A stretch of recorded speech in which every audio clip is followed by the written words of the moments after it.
샬롬, 오늘은 2022년 5월 15일 스승의 주일이면서 동시에 부활절 5번째 주일입니다.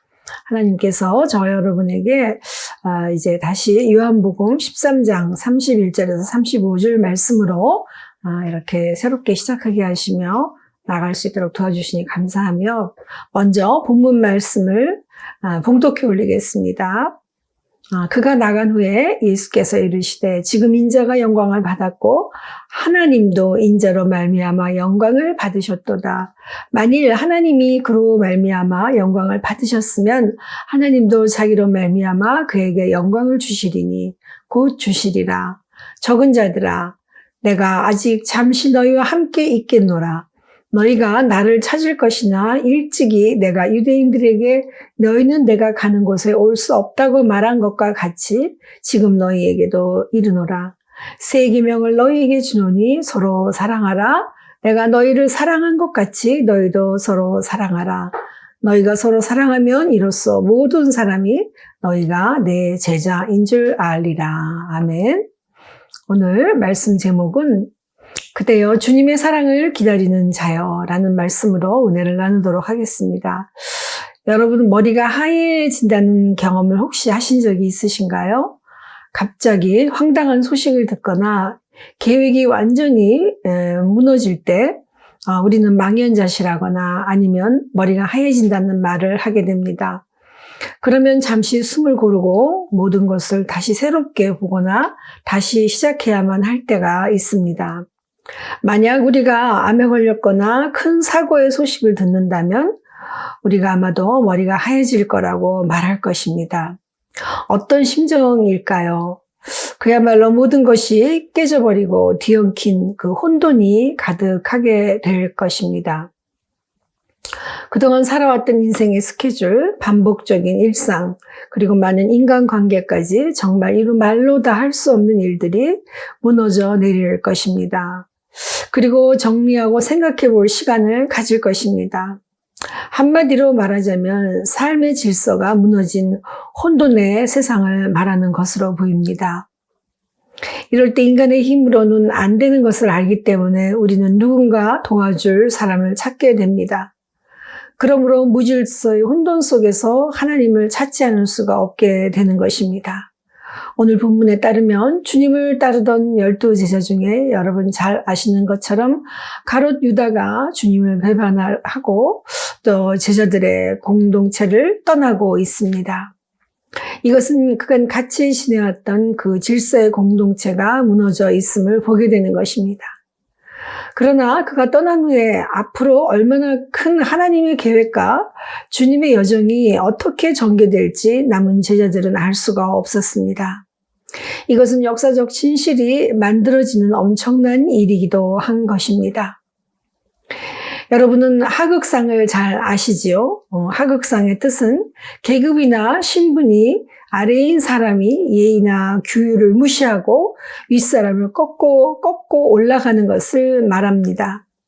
지금은 우리 사회가 계급이나 신분 사회는 아니지만 부모와 자녀, 스승과 학생, 상관과 부하 사이의 사회에서는 반드시 위에서 아래로 흐르는 이해가 있는 것입니다. 이것을 역행할 때 우리는 하극상이라고 말할 수 있습니다. 지금 이 자리는 제자가 가롯 유다가 스승인 예수님을 팔아넘기기 위해 최후의 만찬 자리를 박차고 떠난 그런 상황 속에 있습니다. 즉 그가 주님을 고발하기로 작정하고 나가매 이제 주님과 11제자만 남게 된 것입니다. 이 상황을 간파하신 주님께서는 어떤 모습을 취하시겠습니까? 여러분 분위기가 정말 어떨지 상상이 가십니까? 그런데 주님은 어떻게 하고 계시는지요? 31절에 보시면 그가 나간 후에 예수께서 이르시되 지금 인자가 영광을 받았고 하나님도 인자로 말미암아 영광을 받으셨도다. 아멘. 우리가 이런 상황이라면 제자가 스승을 팔아넘기려고 하는데 당정에 가서 잡아 조치를 취하며 아수라장을 만들어버린 그를 어떻게 할 것으로 보입니다. 그렇지만 오늘 우리 주님께서는 그가 나간 후 도리어 하나님께서 자신으로 말미암아 받으실 그 영광에 대해서 과감하게 언급하고 계십니다. 하극상으로 온 세상이 뒤집어지고 다른 제자들은 어떻게 할지 몰라 우왕좌왕하고 있는 것입니다. 그런데도 이 시간에 하나님께서는 주님을 통해 하나님의 영광이 드러날 것을 선포하고 계시는 것입니다. 자, 이 영광은 앞으로 있을 주님의 죽음과 부활, 승천 등의 사건을 통해서 나타나게 될 것입니다. 이것은 바로 하나님 아버지의 뜻을 행하시는 것이므로 주님의 능력은 바로 하나님의 능력과 같은 것입니다. 즉 하나님께서는 주님의 그 기꺼이 순종하심을 통해 영광을 받으시며 동시에 예수 안에서 자신의 영광을 드러내신다는 것입니다. 즉 주님은 제자에 의해서 배반을 당하고 죽임을 당하셨습니다만 그러나 하나님 아버지께서는 아들이 고난받음을 보시며 당신의 영광을 받고 계십니다. 이 과정의 아이러니가 바로 하나님의 영광으로 가는 새로운 길인 것입니다. 32절에 만일 하나님이 그로 말미암아 영광을 받으셨다면 하나님도 자기로 말미암아 그에게 영광을 주시리니 곧 주시리라. 아멘. 맞습니다. 이 말씀은 먼저 주님으로 인해서 하나님 아버지께서 영광을 받으시고 그 후로는 성부 아버지에 의해서 성자 예수님께서 영광을 받게 됨을 말씀하십니다. 여기서 전자는 주님께서 자발적으로 십자가 지심으로 성취된 것입니다.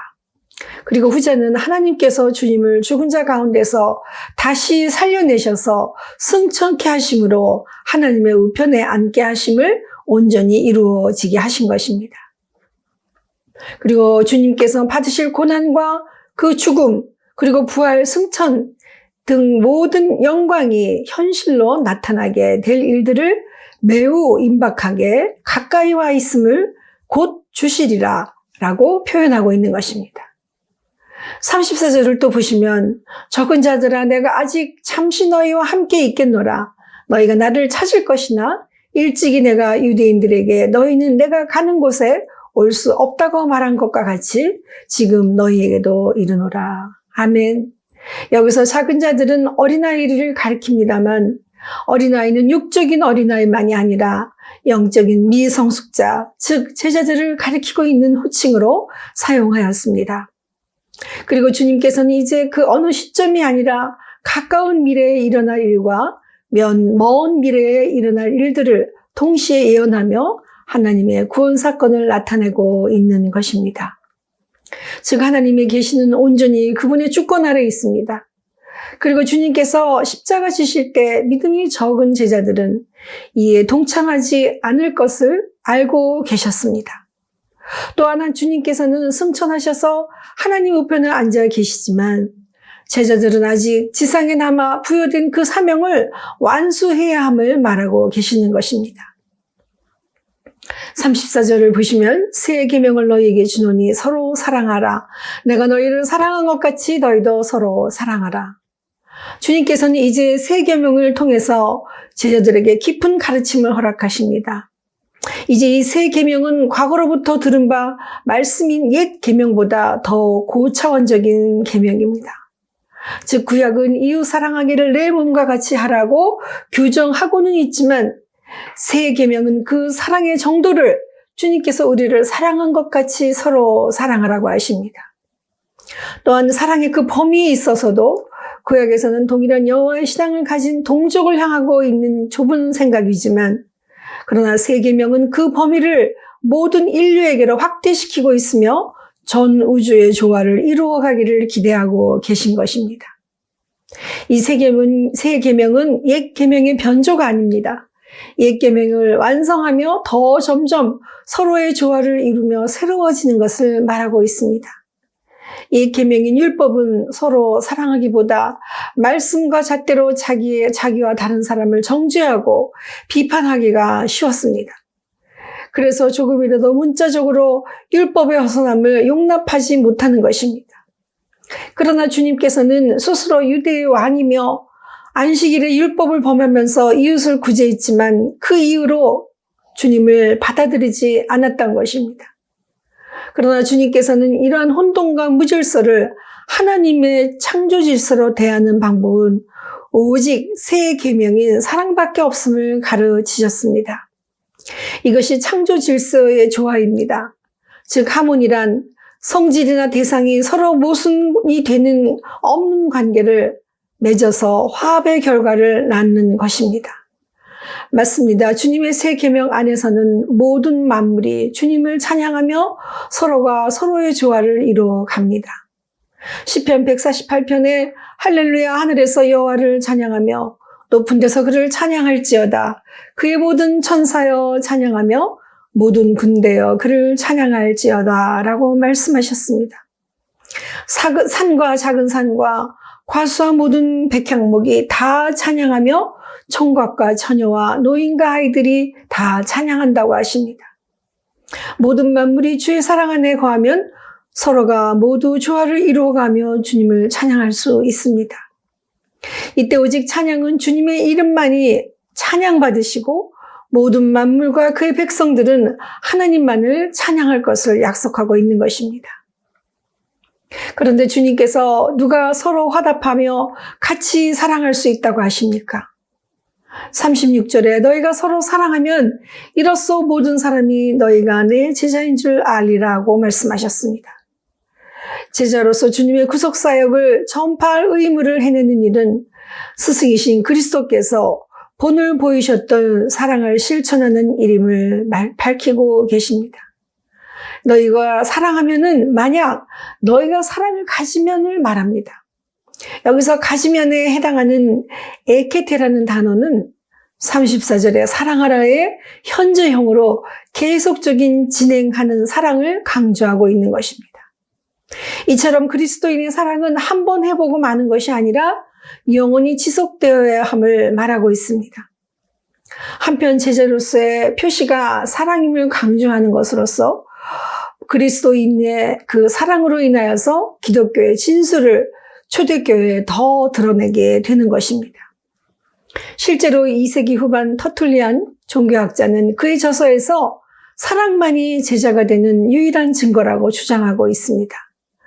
그러므로 그 시대의 기독교 공동체의 대외적인 특징은 사랑으로 나타났던 것으로 보는 것입니다. 맞습니다. 주님께서 친히 지신 그 십자가 사랑이 주님을 배반했던 가룟 유다와 사형에 처하라고 명령한 로마의 본디오 빌라도도 그리고 마지막 십자가상에서 구원받은 강도까지 다 품으심이 아니겠습니까? 예수님이 오실 수밖에 없는 그 이유는 원죄를 타고난 이 부조리한 인간의 세계에 빠진 우리를 사랑하시기 때문입니다. 인간의 힘으로는 이런 혼돈된 부조리한 세상을 극복할 수가 없기 때문에 주님께서 친히 오셔서 이 부조리를 극복하게 하신 것입니다. 우리의 힘으로 그 어떤 모습과 차별을 없앨 수가 없습니다. 그래서 우리는 끝없이 꿈을 꾸고 있는지도 모릅니다. 그 하나님의 나라의 완성은 우리의 힘으로 될 수 없기에 오직 주님의 사랑을 기다리고 있는 것입니다. 그 주님의 사랑을 기다리는 자에게 주님은 자신을 이렇게 드러나고 계십니다.